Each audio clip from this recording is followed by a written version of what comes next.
para sa lagay ng ating panahon.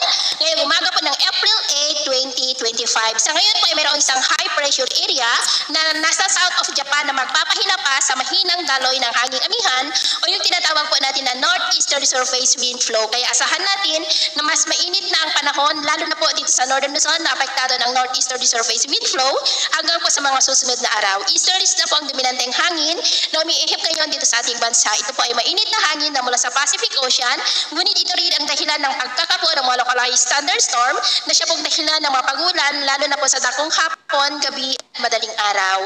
At sa ating pong long range forecast ay consistent pa rin naman po na walang bagyo na namamataan na tatawid po sa ating kalupaan for the next 2 weeks. At sa lagay ng ating panahon, ngayong madaling araw po ay maayos ang panahon sa malaking bahagi ng bansa pero may tsansa pa rin ng mga isolated rains sa ilang bahagi po ng Lobo, Silangan ng Cagayan, Calapan, Estancia, Romblon, Masbate, Legazpi, Sorsogon, Samar Provinces at Tacloban.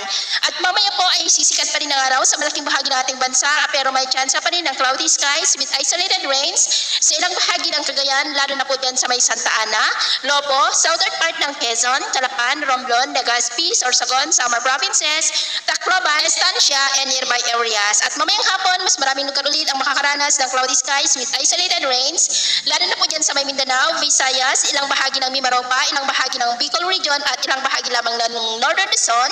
Kaya kung lalabas po tayo sa ating matahanan, ugalin naman po natin lagi ang magdala ng kahit anong panangga natin sa init ng araw at proteksyon na rin po sa mga biglaang buhos ng ulan. At sa atin naman po mga baybayin, wala naman po tayong nakataas na namang gale warning signals, pero iba yung pag-ingat lamang po kung papalaot tayo para po mas makaiwas sa mga sakuna.